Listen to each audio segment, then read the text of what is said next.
There's no feeling more intense than starting over.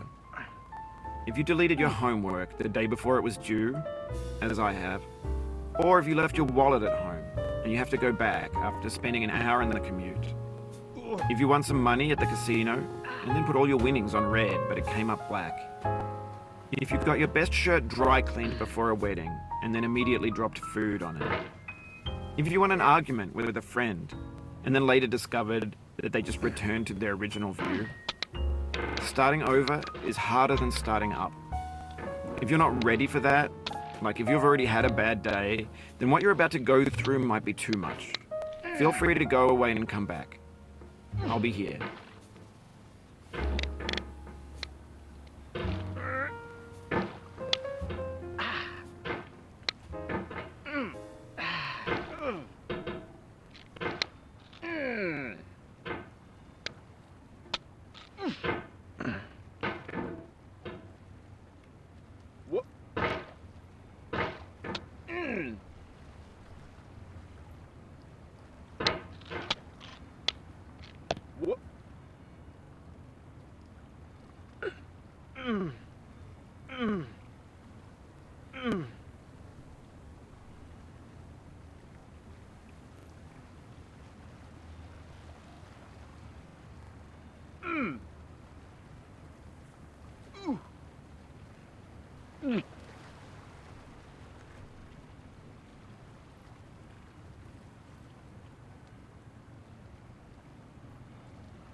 Alright, thanks for coming with me on this trip. I'll understand if you have to take a break at any point. Just find a safe place to stop and quit the game. Don't worry, I'll save your progress, always, even your mistakes.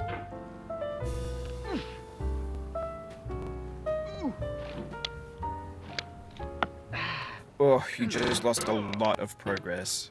That's a deep frustration, a real punch in the gut. This game is a homage to a free game that came out in 2002, titled Sexy Hiking. The author of that game was Jazuo, a mysterious Czech designer who was known at the time as the father of B games. And B games are rough assemblages of found objects. Designers slap them together very quickly and freely, and they're often too rough and unfriendly to gain much of a following. They're built more for the joy of building them than as polished products.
In a certain way, Sexy Hiking is the perfect embodiment of a B game.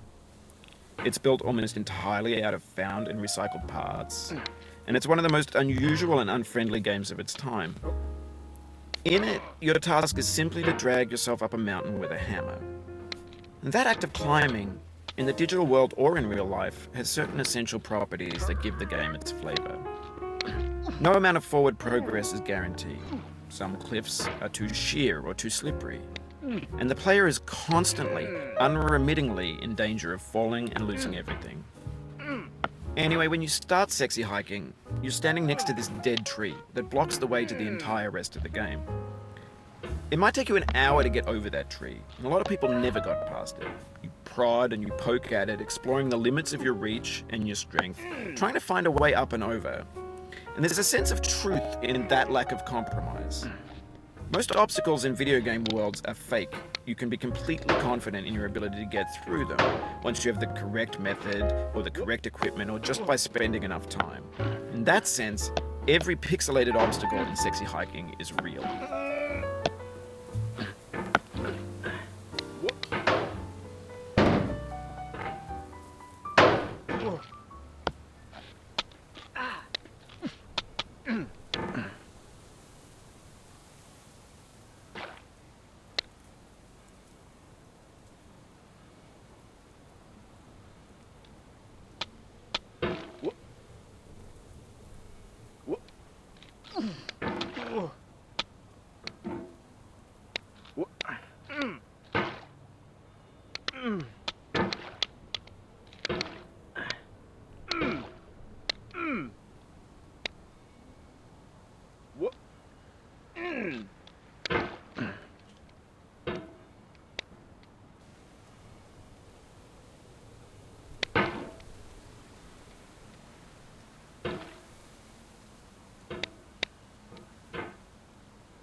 The obstacles in Sexy Hiking are unyielding, and that makes the game uniquely frustrating.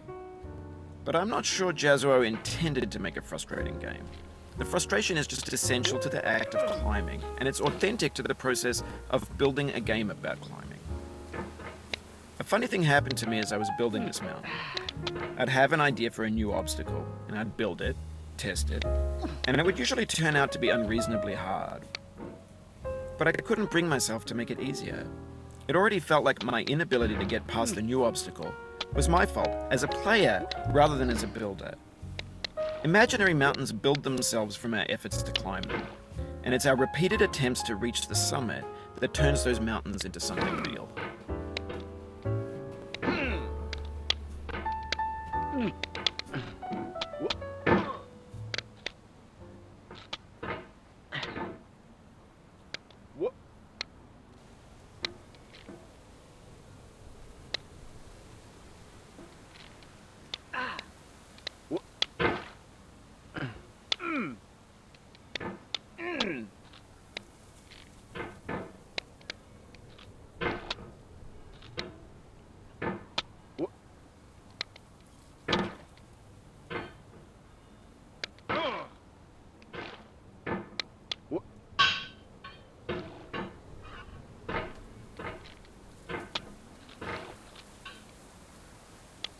When you're building a video game world, you're building with ideas.